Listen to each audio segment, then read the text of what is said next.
Now, from Greenville, Mississippi, the birthplace of Shelby Foote, see Stuart Scott on his biography of the historian best known for the 3-volume chronicle, The Civil War, A Narrative. It's 55 minutes. Good afternoon and welcome to McCormick Book Inn. Happy to have you here. Our author today, our guest, is C. Stuart Chapman, who's the author of Shelby Foote, A Writer's Life, published by University Press of Mississippi. Stuart Chapman is a Birmingham native whose credentials include undergraduate history and English degrees from Rhodes College in Memphis, a master's in English from University of Georgia, and a PhD from Boston University in English. Mr. Chapman's journalism career has taken him to stints in Clarksdale, Mississippi, Memphis, and now to Washington, D.C. as press secretary for California Congresswoman Barbara Lee. As you know, Shelby Foote is from right here in Greenville, and many of you are personally acquainted with Mr. Foote, so I'm sure our question and answer session that will follow Mr. Chapman's talk should be interesting. And now it's my pleasure to turn the program over to Stuart Chapman. Thank you.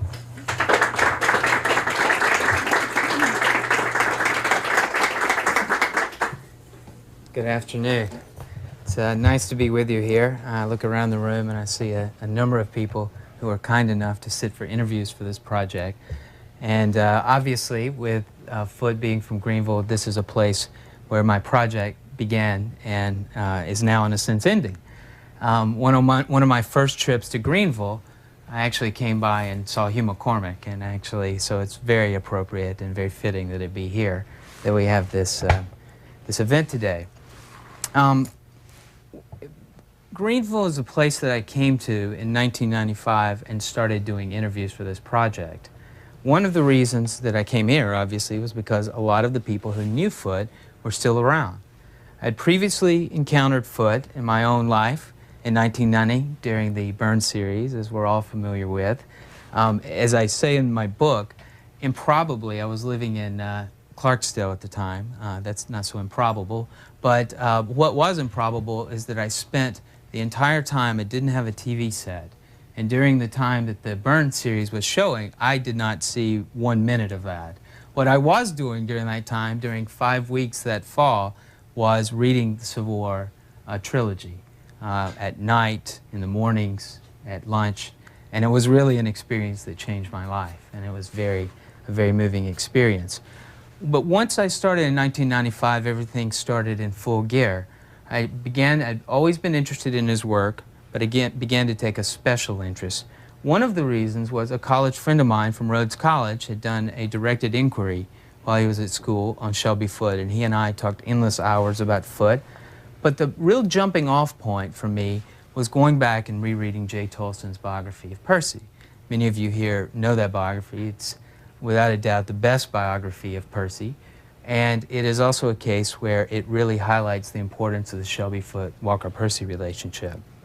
So at that point, I began digging on and beginning an odyssey that has taken me not just to Greenville here, but to Memphis, other parts of the Mississippi, New Orleans, Washington, and the University of North Carolina at Chapel Hill, where on 2 different occasions I spent weeks at the Southern Historical Collection viewing Foote's manuscripts and letters.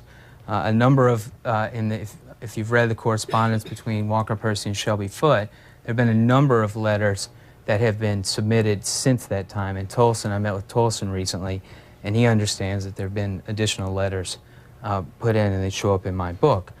In every place that I've been with Foote, I've tried to answer this one question: who is this man, and how do we, at this particular point in our life of our nation and culture, understand him?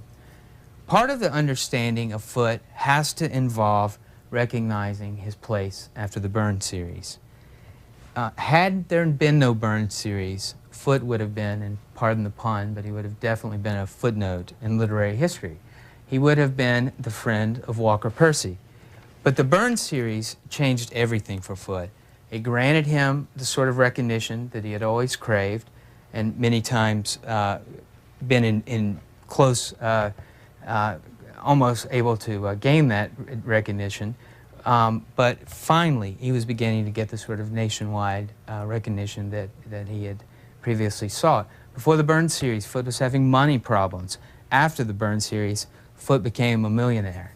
In fact, in one of my favorite lines, he told, this is from an interview I did with Ken Burns, he said, "Ken, you've made me a millionaire. I thank you." And so that is something that I've always found really funny. What was my mission? My mission was to figure out, okay, now that he's recognized as this Civil War expert, what does that mean for understanding Shelby Foote? What does that mean? What's been suppressed by identifying him almost exclusively as a Civil War expert? By having him as this television Southern gentleman, what are we missing? What I found over the last 5 or 6 years of writing this is not just in his novels, but in his life, how much the two are intertwined and how much both of them represent his own struggle to come to terms with the societal issues around him. No work is written in a vacuum. All works reflect to some extent or to some degree the external and societal factors around you. So for Foote's works, like Faulkner before him, I argue that it represents a serious engagement with the issues around him. That doesn't diminish their importance. In fact, I think it makes them more important to suggest not are they only finely crafted jewels in themselves, but they are engaged in the sort of cultural and societal issues around them.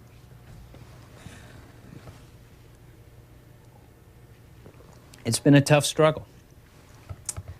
Foote is an extraordinarily private person, as many of you know, and it's been tough, not just so much getting at friends, but getting at the materials that I've needed to provide a sort of exhaustive study of him. Moreover, what you have to get through with Foote is struggling through a series of facades that he projects in order to maintain that sort of privacy.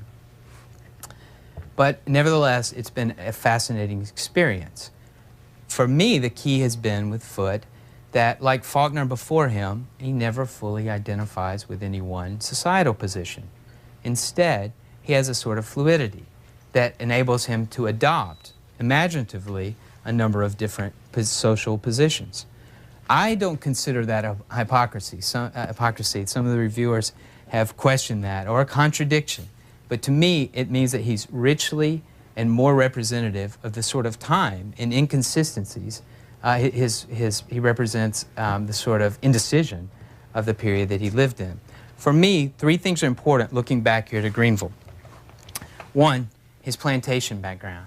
I think it's extraordinarily important to realize that his grandfathers came from a lot of money, and so he can sort of tap in to an aristocratic tradition. But both of his grandparents lose that money before Shelby Foote is born or just after he's born. And I think that's important because he's always able to sort of fall back on this notion that he's part of a landed gentry family, and at the same time, he doesn't have to be associated with the sort of often baggage that's associated with that. 2, his Jewish faith. Now, Greenville versus many other places in Mississippi and many places in the South is a cultural oasis, and I understand the importance of Jews in Greenville. But one of the things that Betty Carter said, I had an interview with her, Harding Carter's wife, just before she died. It was about a 20-minute interview, and we had about, out of that, 3 or 4 minutes of conversation, so sick was she. But one of the things that she said, you need to understand how important it is that Foote comes from a sort of Jewish background. Obviously, in his life, it became an obstacle at certain points. When he went to the University of North Carolina, as I relate in the book, he was blackballed by the very fraternity that the Percy brothers were in, simply because it was said that his grandfather was Jewish. And that became a key sort of sticking point for Foote. It also provided, I think, a sort of, metaphorically, I think it provided a sort of liberty and latitude that he enjoyed not being part of the crowd. And it was another means for him to be a sort of pariah. And I think he enjoyed that very much. And then third, and this stems also from his background in Greenville, is his love for war, reading about it, anxious to fight for it, tied up also in the lost cause myth. And I think that obviously that's very important for his understanding of the Civil War, or our understanding of his Civil War. Greenville was a place, it was like a magnet for him. When his family was moving around, his father was with the armor company, they kept coming back here. His father died when he was a young boy, and they came back. When he goes to Chapel Hill, after his 2 years at Chapel Hill between 1935 and 1937, he returns back to Greenville. What does he do here? He comes back, works for the newspaper. Ultimately, after his first story is published, throws everything to the wind and decides that he's going to be a writer based on the success of one story. And he's here in Greenville through 1953, at which time he moves to Memphis. What I see occurring is that it was Foote's view of the world that he experienced here in Greenville, largely given to him, that shaped the way that he saw the larger world. One of the great, this isn't directly related to Greenville per se, but one of the great quotes for him is that his last novel, 1977, probably his best novel, and an awesome novel, September, is about the 1957 crisis in Little Rock, the Central High School. And someone said, why don't you write a book about something beyond that? And he said his life just sort of ends at 1960. He just shuts down. That's enough for him. I find his novels beautiful in themselves, some better than others, but to me that they're best when they're engaged with the issues around them, as I've said before, much like Faulkner. My reading of the Civil War, as it read side by side with the events occurring in the Civil Rights struggle, it does seem that Foote, always the political junkie, is engaged in an issue with those civil rights. It doesn't mean he's not writing beautiful stories about the soldiers themselves. And frankly, that's what appealed to Ken Burns. And I'm going to read you something here shortly. Burns, when he was looking for, I'll give you the background before I start the reading here, but when Burns was doing his project, he started around 1984 or 1985. Robert Penn Warren called him one night, says, Ken, if you're going to do something on the Civil War, you've got to include Shelby Foote. At that point, Ken Burns knew him only as sort of a name of in a group of people who wrote about the Civil War. But he did, early on, go ahead and trudge through the books, enjoy them thoroughly, and they went to do an interview with Foote down in Memphis. They got there, had a series of questions ready to begin the interview, only to find that after the first or second question, that Foote sort of went off on any sort of tangent that he wanted to, detailing all the anecdotes that he knew about the war. At that particular time, that was very off-putting for Burns. He wanted quick, easy answers so that they would fit neatly into the sort of film that he had in mind. And it's with that background that I'll start reading here and repeating myself a little. With Foote under contract, Ken Burns and his brother Rick, the series co-producer, and cameraman Buddy Squires traveled to Memphis in late April 1986 to interview Foote. Setting up shop in the small, book-lined anteroom outside the study, Burns began the 3-hour interview, only to discover that Foote had a habit of not answering questions directly. Burns realized that he need only bring up a topic, and Foote would springboard into seemingly incidental anecdotes about the war. When Ken Burns later wondered aloud how successful the interview had been, the cameraman responded lukewarmly, saying that he had not been too impressed. But when the Burns team returned to New Hampshire, the memories of the interview still lingered. When the film rolls were developed and Ken Burns saw them, he became certain that Foote and his anecdotal accounts could, in fact, be used in an integral way for the series.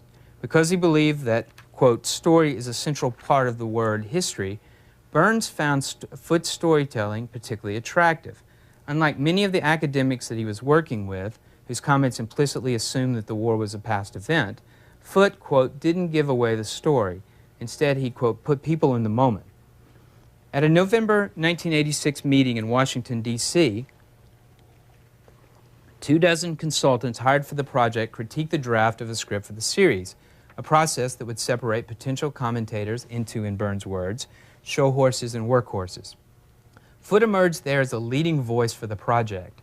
While most of the consultants pontificated about some battle or issue with which they had specifically dealt, Foote, alone among the consultants, knew everything cold. Quote, Shelby could, without notes, tell you everything about a particular situation, where everybody was, who was there, and who was sitting where on the fence, as during a council of war. As a result of Foote's display, Burns found himself taking copious notes of what Foote said for a second interview that he would later conduct. Foote's performance at the Washington meeting made an indelible impression. Although the series would feature a number of academic figures, Burns envisioned a film driven by narrative and centered on battlefield events. Thus, the voices telling the stories would play a significant role in the production as the expert historians offering commentary. Among others, Jason Robards would provide the voice for Ulysses Grant, Jody Powell for Stonewall Jackson, Sam Waterston for Abraham Lincoln, playwright Horton Foote, no relation to Shelby, for Jefferson Davis, Morgan Freeman for Frederick Douglass, and Garrison Keillor for Walt Whitman. Burns realized that Foote would be a central figure, and he made arrangements to go to Memphis to interview Foote again, and then to have him accompany the film crew to Vicksburg. In 1987, they returned to Foote's house, where in the same book-lined room, Foote sat for another 70-minute interview. Fully aware of Foote's propensity for storytelling, Burns just got him started and let him talk. The next day, Foote and the crew traveled down to Vicksburg, where they filmed scenes around the battlefield. During the course of driving around the 18-mile circuit of the Vicksburg Military National Park, Burns found Foote's narration of the events of the battle so compelling that he had the crew pull over to a cul-de-sac where they set up an impromptu interview session, filming another 3 rolls. It would be several years before the series was ready to air, and during those years, Foote and Ken Burns stayed in frequent contact. On one occasion, when Burns expressed concern about how he was going to fit everything together, Foote shared with him his Aristotelian belief that a narrative pattern already exists within an event, one that merely needed to be discovered. Foote encapsulated his beliefs to Burns by saying, "God is the greatest dramatist." And I'm going to skip over with a short reading of a response to this, and this is crucial, I think, to understanding Foote, particularly in this decade. Spellbinding as the production was, Foote's role in that series proved equally enchanting. In the stories on the Burns series, these are the articles, newspaper articles, magazine articles, writers discovered the man whose work had always been before them. The Washington Post's Charles Trueheart praised the work of all the series speakers, but among those luminaries, none had quite the presence of Foote. Sitting against the backdrop of his book-lined study in Memphis or the horizon of the Shiloh battlefield in Tennessee, the native Mississippian managed to convey the subliminal authority of an eyewitness, unquote. Up close, Trueheart found Foote equal to his television persona. The punctuations of light in his eyes, the easy mental retrieval of datum, anecdote, and utterance. In person, these are no different than they were on camera. Burns could not have anguished long over the decision to let Foote tell so much of the Civil War. Trueheart labeled Foote the toast of public television, while USA Today's Craig Wilson called him the media's newest darling. Even more grandly, Newsweek deemed him Primetime's new star. While these stories explicitly pointed to Foote's storytelling abilities as the source of his appeal, they also adumbrated the nation's continued fascination with all things Southern, particularly the region's supposed gentility. As Richard King has argued, the rest of the nation often combats its democratic homogeneity by invoking, at least imaginatively, the aristocratic tradition of Southern culture. Capturing this elitism, USA Today's Craig Wilson wrote that Foote was a, quote, pipe smoker who admires Mozart and is proud to be a yellow dog Democrat. He drinks bourbon outdoors, scotch indoors. Appealing even more to the stereotype of the Southerner, many reporters found Foote's accent a source of fascination. Although for Burns, Foote's accent didn't matter, according to Michelle Green and David Hutchings, Foote combined, quote, a drawling delivery and erudite insights in an anecdotal style perfectly suited to the task of putting a fresh spin on a familiar story. Underscoring this point, Trueheart's Washington Post story even transliterated Foote's speech into dialect. Reporting Foote's account of the television makeup artist who had worked on him before going on CBS's Night Watch, Trueheart wrote that Foote said, "They just blotted out the circles under my eyes. I worked hard for those circles." Trueheart then, and this is the next line after this, Southernized this innocuous comment. "I worked hard for these circles." For these writers, Foote's drawl was connected to his patrician gentility. People called him courtly, while Wilson quoted Reynolds Price, a fellow Southern novelist, who claimed that Foote was the last of the Southern gentlemen. In the best sense of the word, he's a man of grace and courtesy. Foote was eager to play along with the myth being shaped about him. The reason that he preferred drinking bourbon outdoors, Foote told Wilson, was because it reminded him of drinking the sweet whiskey in cool weather when I used to be out hunting and all, a statement that completely misrepresented the fact that he had always deplored hunting. As one friend suggested, for the media, Foote played the part of being a Southern gentleman. He gave them what they wanted. It was an easy role for him to play. Being a media-created Southern gentleman enabled Foote to enjoy the status that his grandfathers had without being freighted with the injustices inherent in being an actual Southern planter. Southern aristocrat, or just smooth-talking Civil War expert, Foote had been pushed into the national limelight. His Civil War had always sold fairly well, but in the days after the series, it suddenly, quote, went off the register. During 1 week, at the end of September, each volume of the paperback edition of the Civil War sold 1,000 copies per day, a figure that included neither the sale of hardback copies of the trilogy nor his novels. Random House rushed to reissue its Foote works, but they could not publish them fast enough.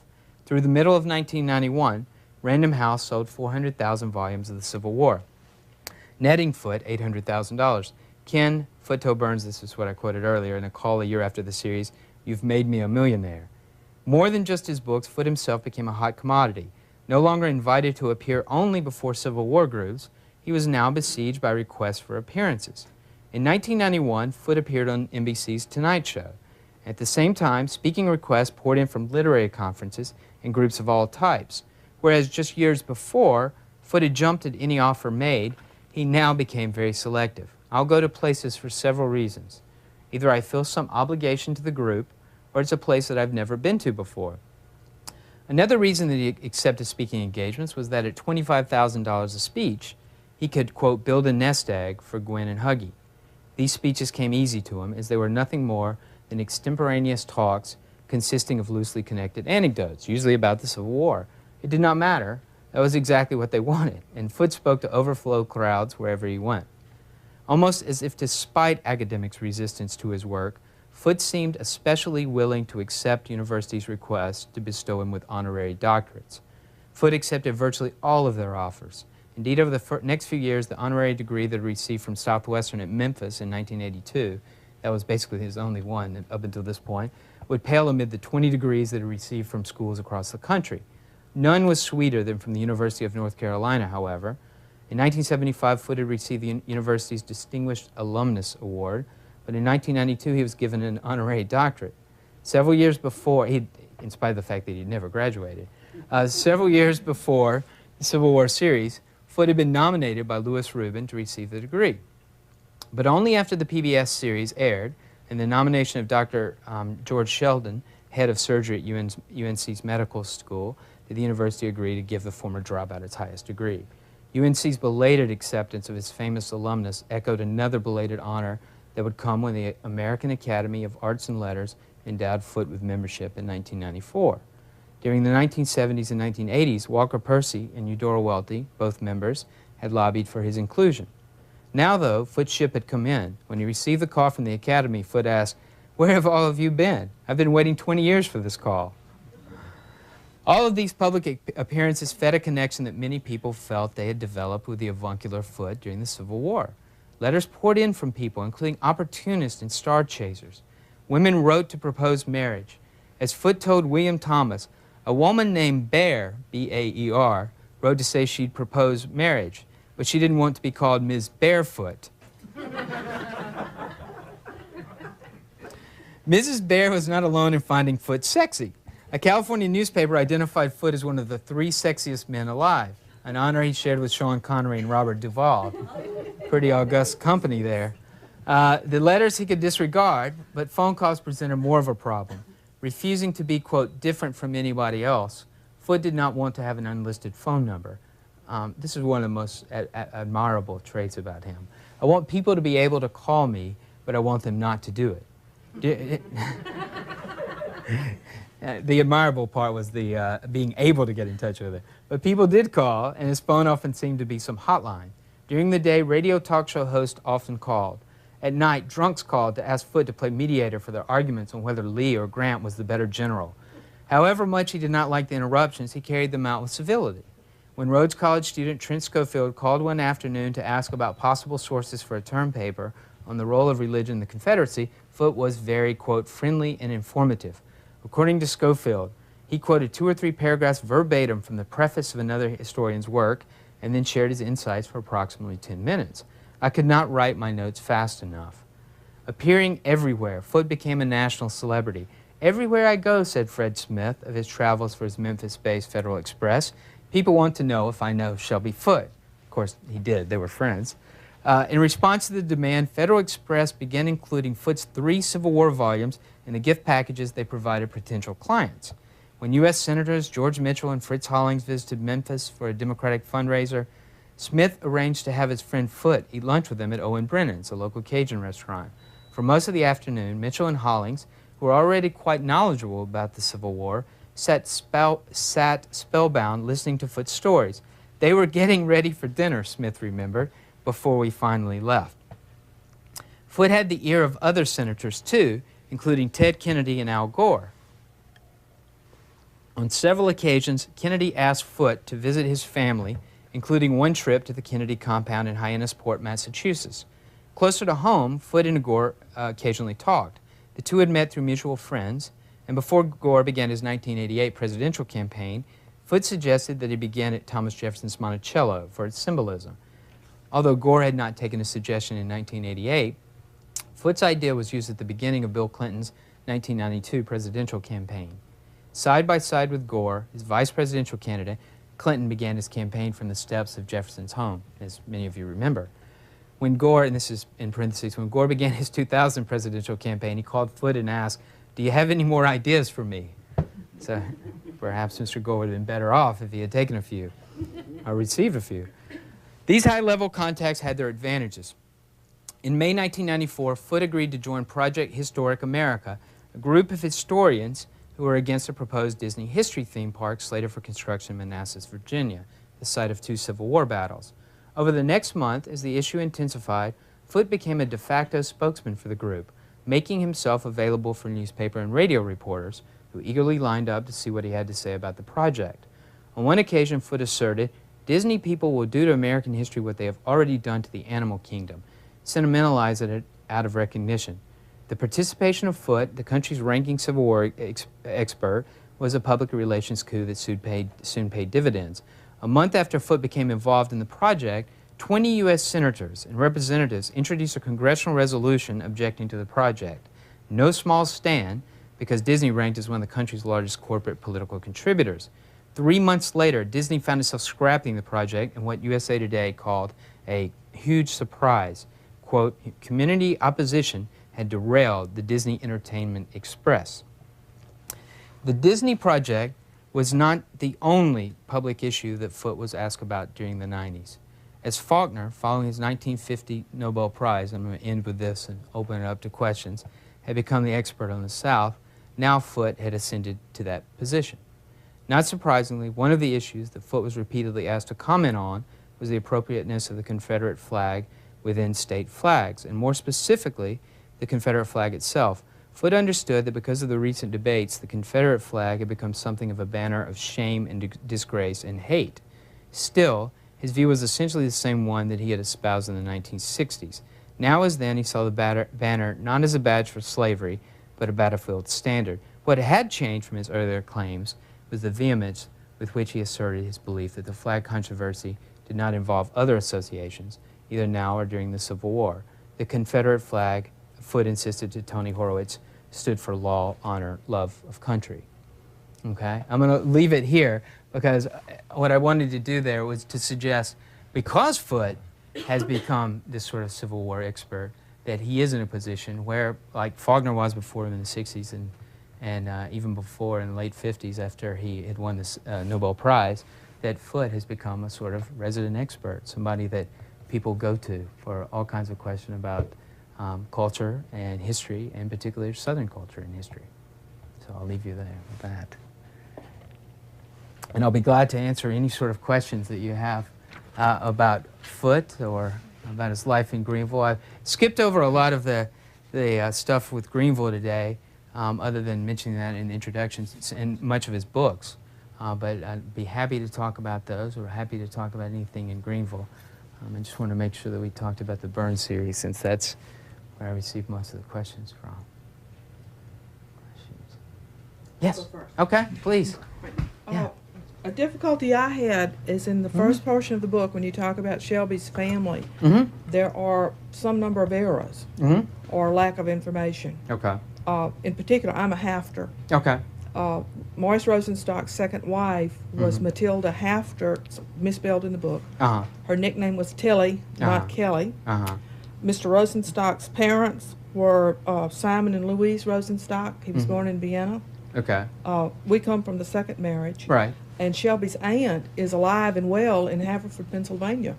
Maurice Rosenstock's daughter. Right, right. That information was gathered from Foote himself, and that information was, if there was a misunderstanding about Kelly or Tilly, then that was what, I was under some contractual obligations. This book was originally 200,000 words. As it came out as 125,000. So one of the areas that I would definitely like to have expounded on in great detail was actually more about the beginning section itself with Greenville. Well, in fact, you make reference to the fact that when Mick Moise died, then Lillian moved to an apartment. In fact, she did not. She bought a house in 1934 and lived in it till 1944. Okay. A block from the Percy home where Will Percy lived, which I think is a major influence that he was simply a block away. Yeah. When Lillian went to work, she went to work for Billy Wynn and my father-in-law. Right. And they were leading trial lawyers in the state. Right. And I mean, it was clearly a very good job, but she went to work for her cousin. Right. Right. Yeah, no, that information is information that was taken. I'm trying to remember who provided that information. That information that should have been double-checked, but it was also information that it was given to me. I'm trying to remember from whom. I'm not sure exactly the source. I have to go back and look at the book. Well, in fact, Mr. Lukenbach, who was referenced in there, whose name is misspelled, his son is a practicing lawyer here in Greenville now. Right. Who could certainly maybe have... Oh, I have copies of the Pica, and if it's misspelled there too. So well, it's misspelled. I mean, I was borrowed. That was given to me by a former librarian at the high school, and that was taken directly. Well, it was misspelled. Okay, sorry. Any other questions? Yes. Stuart, I think you did a really good job. I enjoyed it very much. But I'll be of the questions I had two. Sure. One, there's I think a detraction in that at Shelby in civil rights. You know, he always, before most people down here believed in desegregation, he did. Right. And was fairly vocal about it. But during the period of the civil rights crisis, those years, he was busy, as you know, writing the series. Right. And he had to make a living. He was not affluent, as you pointed out, until the series on PBS. Right. But I think it would have been a distraction for him to have gone out in demonstrations or whatever. I think he was very vocal about it. Right. If he'd had a press conference, who would have come? Oh, exactly. Nobody knew who he was. Wasn't selling many books at that time. That's and right. so I think he would have done it anyway. That was not his nature. But and then one more thing, you mentioned the flag, the Confederate flag, battle flag. He's been quoted, I remember seeing recently, I mean, he defends the flag as what it was, but I remember an exact quote was something like, it was till the Yahoos took over.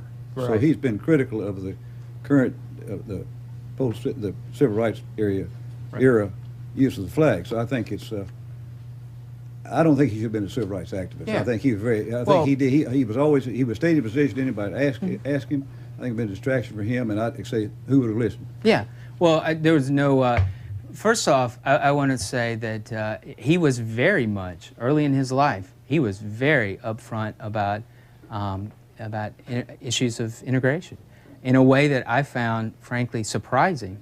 He was far ahead of Walker Percy on this issue. In the 1930s, when he went to Chapel Hill, he was involving him, no, I won't say involving himself, he was party to the sort of, he had gone to see some communist speakers. He was very clear that he was very sympathetic to a lot of the New Deal actions. Very upfront about that. What is interesting, and throughout, with the exception of Tournament, the first novel, I think he's very strong on that particular issue, no doubt about it. Up until Shiloh, and what I think happens at Shiloh is that he sort of falls in love with writing about history in a way. But what happens early in the novel, there's several, he moves all of these issues about, there's a boy from New Orleans who's from a slave-owning family.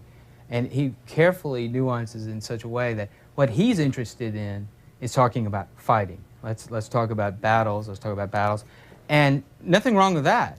But he's very clear that what it does is that it supersedes a lot of the sort of racial issues that he himself has brought up. So I don't want to say that he's a civil rights activist or that he needed to be out there in the 1950s and 1960s. I think the Civil War narrative is one of the most exciting reads I've ever read. But I do think it's very interesting reading not just the book itself, which is compared to Nevins or Catton before. It goes out of its way, and he admits it himself, not to deal with these sort of historical and social issues, and that's fine. He wants to write great drama, but there are certain assumptions that that underlie that move. As for the civil rights activism, in his letters, putting the letters next to the Civil War text, is that at various moments, be it the problems at Alabama with Arthur and Lucy, be it in the 60s when Walker Percy, who had done a 180, said, let's go a week after the beating of the blacks at Selma. He said, let's go to the Edmund Pettus Bridge. Let's rejoin this. And Foote said, no, I don't want to do that. Now, I'm not saying that he has to be out on the Edmund Pettus Bridge, and it's really admirable that Percy would have suggested that, and I have no reason to believe that he wouldn't have followed through on that. But it is striking that from these sort of strong moves that he made early on, that what happens with, as he's writing the Civil War, is that it does seem to coincide with this opportunity for him. He took advantage of the fact that he was already writing this Civil War history. So by focusing and absorbing himself so much in the history, he didn't really have to deal with these other issues, even though he was commenting about them frequently in his letters. Now, going back again, and this is what I find fascinating about Foote, he gets to 1977, his novel, he understands, September, he understands completely the way that race is being manipulated in the South. So for me, it's exciting to see somebody, this seems to be more candid than saying somebody is a segregationist all the way or an integrationist. I find Foote delightfully inconsistent about these issues. And I find that enormously exciting and probably more candid than a lot of other people would represent figures from that particular era, if that makes sense. Yeah, on the flag? Explain the inconsistency. Yeah. Okay. I don't find that inconsistent, but go ahead. Okay. I definitely think that, let's start with what happens. His big novel, Two Gates to the City, that he writes in 1952 after he writes Shiloh, it's striking. It's made up of 5 parts, mostly recycled stuff that he had been using before. But what it involves is this big story about somebody returning to the plantation.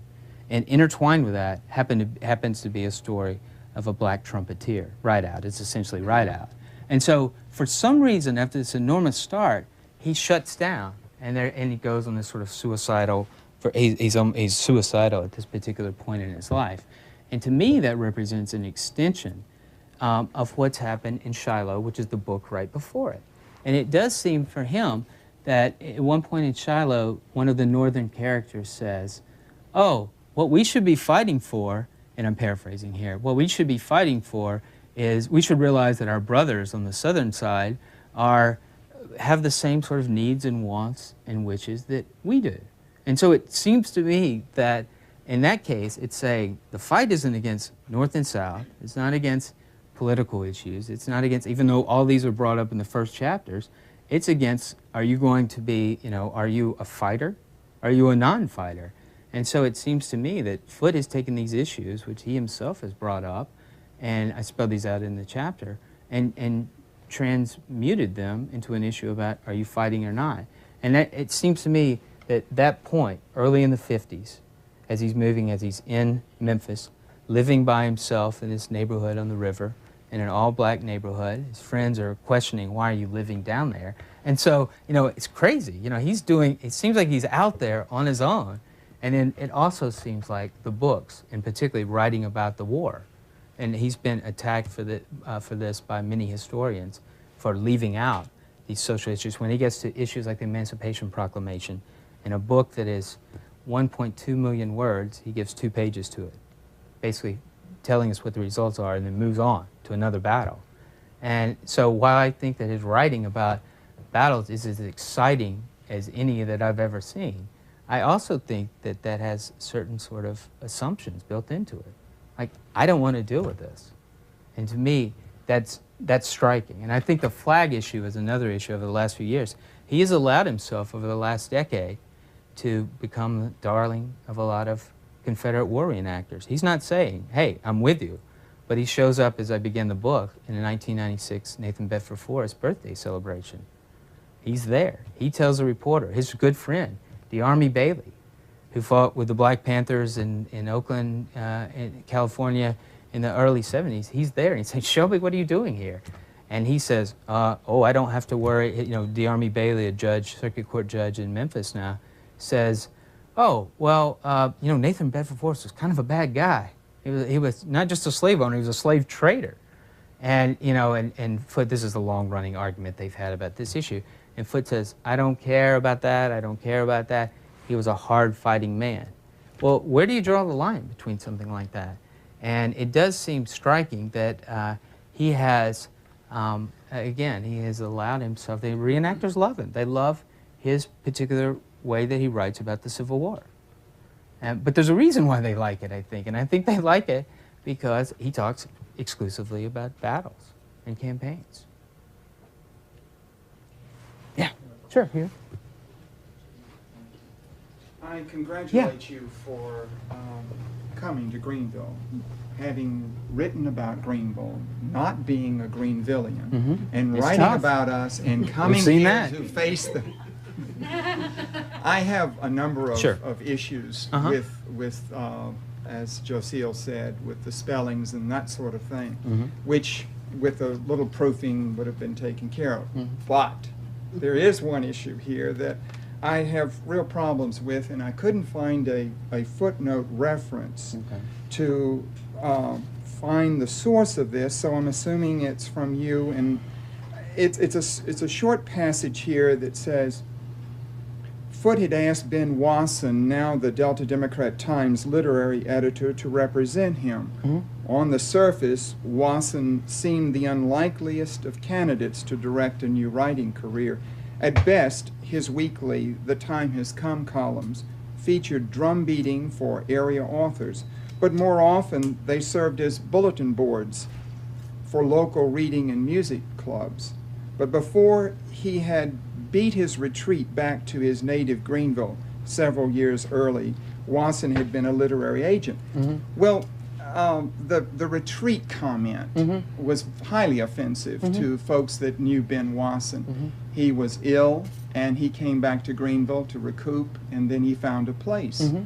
But the idea of doing the drum beating just was extremely upsetting to me, because if any one person in this community contributed to the arts, supported these various authors that we have here, that people are amazed at the number, was because, nationally, because Ben Wasson did a lot of the support. I understand. So I'm offended by this. I've enjoyed the book, but I wish that you had let somebody locally look at it. Yeah, well, I also think that it's a case of, I don't think, drum beating, I mean, thank God there are people out there locally who do things like this. You know, I grew up in a town of that would make Greenville look like a metropolis, a town of 2,500 people in Center, Alabama.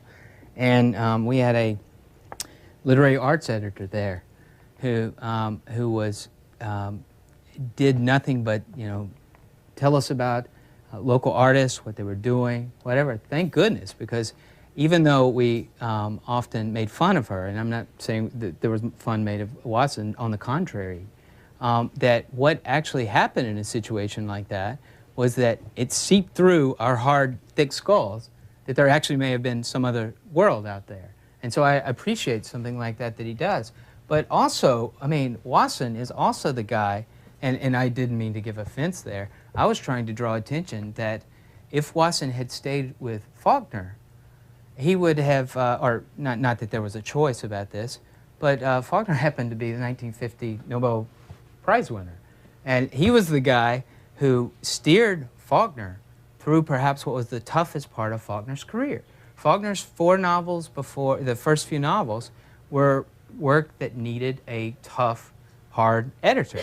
And Watson provided that. In fact, the great quote about The Sound of Fury, which Faulkner finished while he was in New York City, is that he came to Watson's bed or apartment, threw the book down, and said, you know, take a look at this, bud. It's a real son of a bitch.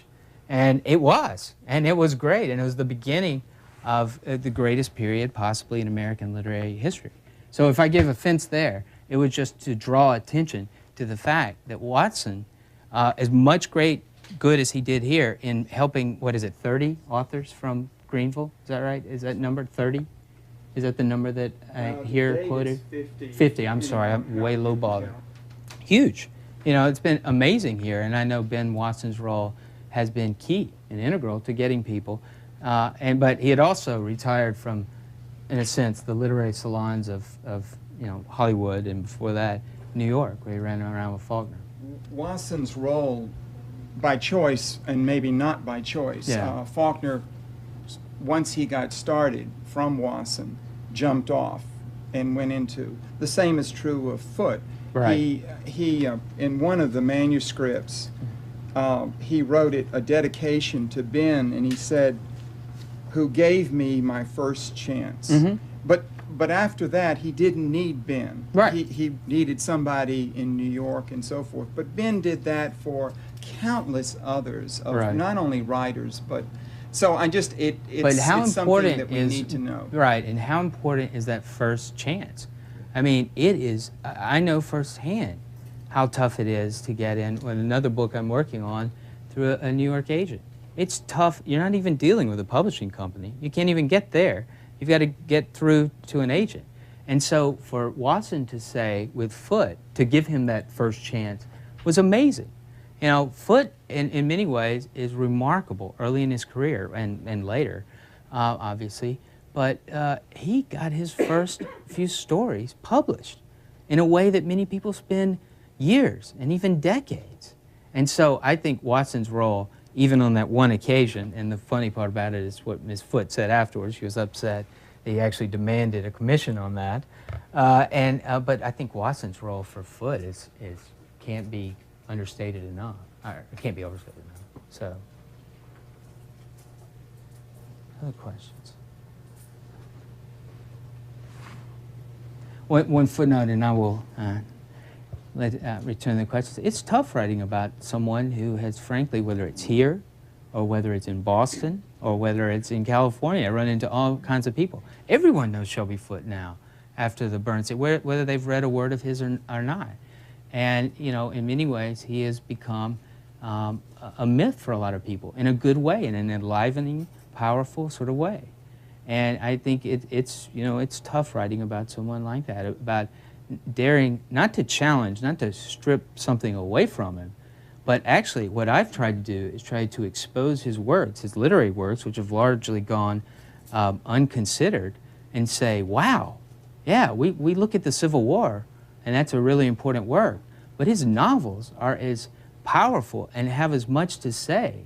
You know, he's not quite Faulkner. I mean, who is? But it seems to me that they follow a sort of parallel case in exposing a sort of ugly underbelly of the South. And I think that is tremendous, and that's something that we can't say enough about. And so that's been one of my missions here, definitely. So even when I write harshly about his books, it's also an attempt to say, you know, we need to be looking at these in another light. This is an even more powerful writer, and his novels should be considered, particularly two novels like September, September, and Love in a Dry Season. Powerful, powerful novels. Yeah. I have a question. How were you received by Mr. Foote when you approached him? I'm just curious about that. And did you all stay in touch, you know, for a length of time? And has he read your book? He's been sent the book. He's sent the book about 3 weeks. There was an interview that was conveyed in the Commercial Appeal on Sunday that had been done 3 weeks before, and said he hadn't read it yet, but he had received them soon thereafter. When I first went to him, I guess it was 95 or 96, and he gave me a letter that essentially was a carte blanche letter to say, you're welcome to visit in any of my friends that you'd like to. And, you know, I showed that to a lot of friends and some enemies and other people. And that provided a sort of open door for me, and I appreciated that, for him doing that. On his part, I intentionally did not want too much to do with him. I do not want this to be an authorized biography. I had 2 3-hour interviews with him, one in 2000 and one I think in 98. I'd have to go back right at the beginning of 98. And they were very helpful and informative. But he also has a lot of interviews on record with Conversations with Walker Percy. So, I'm sorry, with Conversations with Shelby Foote, which is published by the University Press of Mississippi. So that's been, and he's been on C-SPAN a lot, exactly, right. Yeah, exactly. The last time he was on talking about the Civil War, I literally tried for 2.5 hours to get on. It was just impossible, you know. People calling from Montana, from the Virgin Islands, and some other places I didn't even know the U.S. was related to or had any sort of dealings with. So it's pretty amazing the sort of reach that he has had. But he's been very helpful. Other questions? Go ahead. I hate to hog Yeah, it, but please, go ahead. Did he mention Greenville too much? I'm just curious because you mentioned he left in '53. Yeah. No, No, that's a legitimate question. We venerate him, but I wondered if he wrestled with coming back. That's really my question. Did he talk if he about wrestled with coming back? Coming back to live here? We didn't talk. Our sort of dealings with Greenville were mostly factual. He tends to sort of crank out what he had done what he had done when he was in Greenville. He never really talked about giving any consideration to coming back, and but there was never a question, frankly, that I posed to him. So I don't know exactly. The reason he left Greenville, I know this may be on a lot of people's minds here, was not any sort of attack. I think he was in a situation where it was just time for him to leave. And more practical. There's a more practical issue, is that, you know, his daughter was in Memphis. You know, his family, after the divorce with Peggy, he wanted to be closer to Margaret in Memphis. Yeah. To Margaret. Yes, ma'am. Oh, to Margaret, to his daughter. Oh. Yes, ma'am. He lives in Memphis. Yeah. I've been doing some parallel reading this week Yeah. with another book about Shelby Foote Mm-hmm. and the Robert Phillips book. Are you familiar with it? Yes, he turned out to be the blind reader for this book. Oh, okay. I was just great. wondering what you see as your major contributions, additional contributions beyond that book. What I think that is first off is it's a full-length biography. So it is an attempt to provide a sort of comprehensive view of his work within the context of his life. And so that's very important to me. And I also think it's important that we consider his works as responses to, not just solely about the situation around him, but responses to the world around him. You know, be it in terms of gender, class, or even sort of racial issues that were a big issue for him.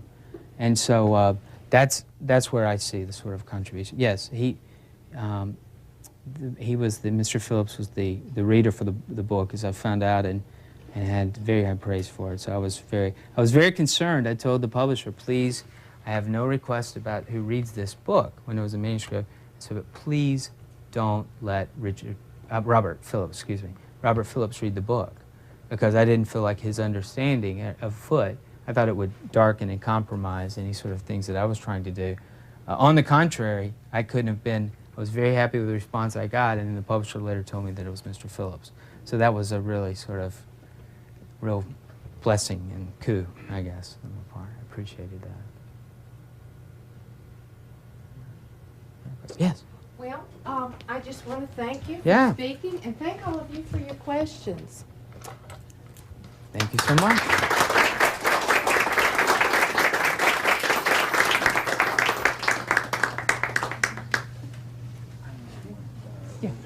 C. Stewart Chapman is press secretary for Congresswoman Barbara Lee of California. Shelby Foote, A Writer's Life, is published by University Press of Mississippi. Visit upress.state.ms.us for more information. been additional letters put in, and they show up in my book. In every place that I've been with Foote, I've tried to answer this one question: who is this man, and how do we, at this particular point in our life of our nation and culture, understand him? Part of the understanding of Foote has to involve recognizing his place after the Burns series. Had there been no Burns series, Foote would have been, and pardon the pun, but he would have definitely been a footnote in literary history. He would have been the friend of Walker Percy. But the Burns series changed everything for Foote.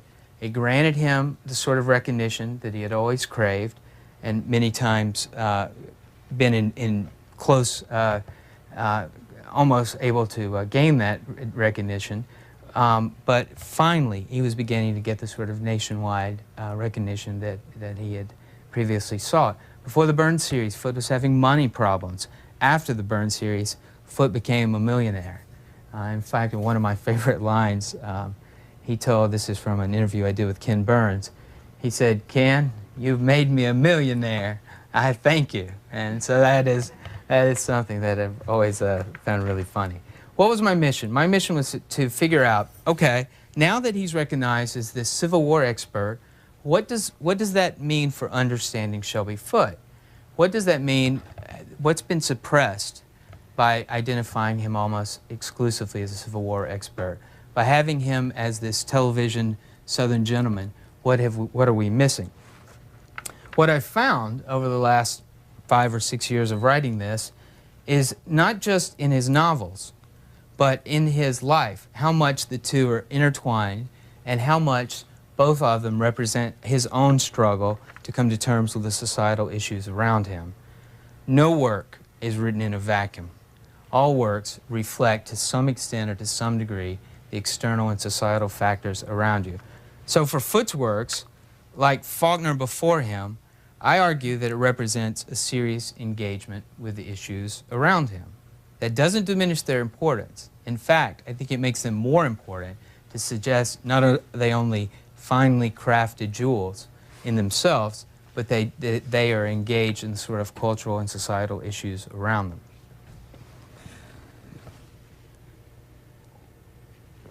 It's been a tough struggle.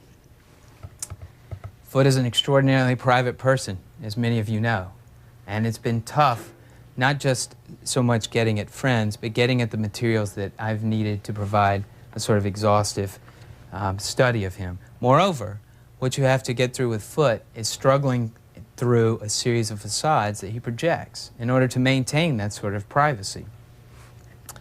But nevertheless, it's been a fascinating experience. For me, the key has been with Foote that, like Faulkner before him, he never fully identifies with any one societal position. Instead, he has a sort of fluidity that enables him to adopt, imaginatively, a number of different social positions. I don't consider that a hypocrisy. Some of the reviewers have questioned that, or a contradiction. But to me, it means that he's richly and more representative of the sort of time and inconsistencies. He represents the sort of indecision of the period that he lived in. For me, 3 things are important looking back here to Greenville. One, his plantation background. I think it's extraordinarily important to realize that his grandfathers came from a lot of money, and so he can sort of tap in to an aristocratic tradition. But both of his grandparents lose that money before Shelby Foote is born or just after he's born. And I think that's important because he's always able to sort of fall back on this note. Now, from Greenville, Mississippi, the birthplace of Shelby Foote, see Stuart Scott on his biography of the historian best known for the 3-volume chronicle, The Civil War, A Narrative. It's 55 minutes.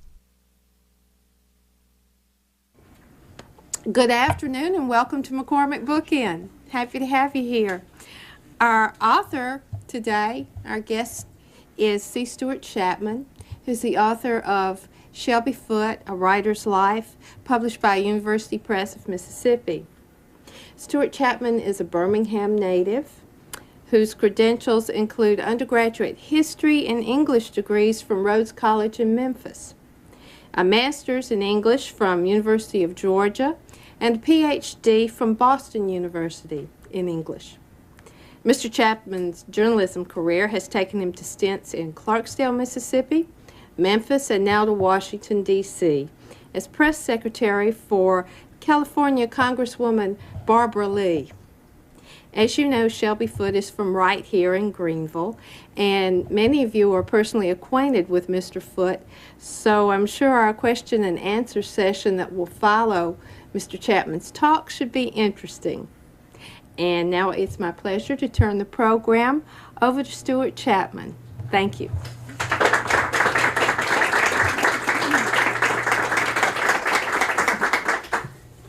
Good afternoon. It's nice to be with you here. I look around the room and I see a number of people who are kind enough to sit for interviews for this project. And obviously, with Foote being from Greenville, this is a place where my project began and is now, in a sense, ending. One of my first trips to Greenville, I actually came by and saw Hugh McCormick, and actually, so it's very appropriate and very fitting that it be here that we have this this event today. Greenville is a place that I came to in 1995 and started doing interviews for this project. One of the reasons that I came here, obviously, was because a lot of the people who knew Foote were still around. I had previously encountered Foote in my own life in 1990 during the Burn series, as we're all familiar with. As I say in my book, improbably, I was living in Clarksdale at the time. That's not so improbable. But what was improbable is that I spent the entire time, I didn't have a TV set. And during the time that the Burn series was showing, I did not see 1 minute of that. What I was doing during that time, during 5 weeks that fall, was reading the Civil War trilogy at night, in the mornings, at lunch. And it was really an experience that changed my life. And it was a very moving experience. But once I started in 1995, everything started in full gear. I'd always been interested in his work, but again began to take a special interest. One of the reasons was a college friend of mine from Rhodes College had done a directed inquiry while he was at school on Shelby Foote, and he and I talked endless hours about Foote. But the real jumping off point for me was going back and rereading J. Tolston's biography of Percy. Many of you here know that biography. It's without a doubt the best biography of Percy. And it is also a case where it really highlights the importance of the Shelby Foote-Walker Percy relationship. So at that point, I began digging on and beginning an odyssey that has taken me not just to Greenville here, but to Memphis, other parts of the Mississippi, New Orleans, Washington, and the University of North Carolina at Chapel Hill, where on 2 different occasions I spent weeks at the Southern Historical Collection viewing Foote's manuscripts and letters.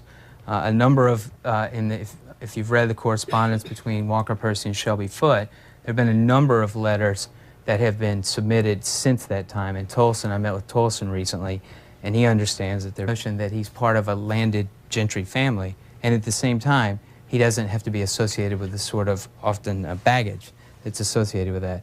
2, his Jewish faith. Now, Greenville versus many other places in Mississippi and many places in the South is a cultural oasis, and I understand the importance of Jews in Greenville. But one of the things that Betty Carter said, I had an interview with her, Harding Carter's wife, just before she died. It was about a 20-minute interview, and we had about, out of that, 3 or 4 minutes of conversation, so sick was she. But one of the things that she said, you need to understand how important it is that Foote comes from a sort of Jewish background. Obviously, in his life, it became an obstacle at certain points. When he went to the University of North Carolina, as I relate in the book, he was blackballed by the very fraternity that the Percy brothers were in, simply because it was said that his grandfather was Jewish. And that became a key sort of sticking point for Foote. It also provided, I think, a sort of, metaphorically, I think it provided a sort of liberty and latitude that he enjoyed not being part of the crowd. And it was another means for him to be a sort of pariah. And I think he enjoyed that very much. And then third, and this stems also from his background in Greenville, is his love for war, reading about it, anxious to fight for it, tied up also in the lost cause myth. And I think that obviously that's very important for his understanding of the Civil War, or our understanding of his Civil War. Greenville was a place, it was like a magnet for him. When his family was moving around, his father was with the armor company, they kept coming back here. His father died when he was a young boy, and they came back. When he goes to Chapel Hill, after his 2 years at Chapel Hill between 1935 and 1937, he returns back to Greenville. What does he do here? He comes back, works for the newspaper. Ultimately, after his first story is published, throws everything to the wind.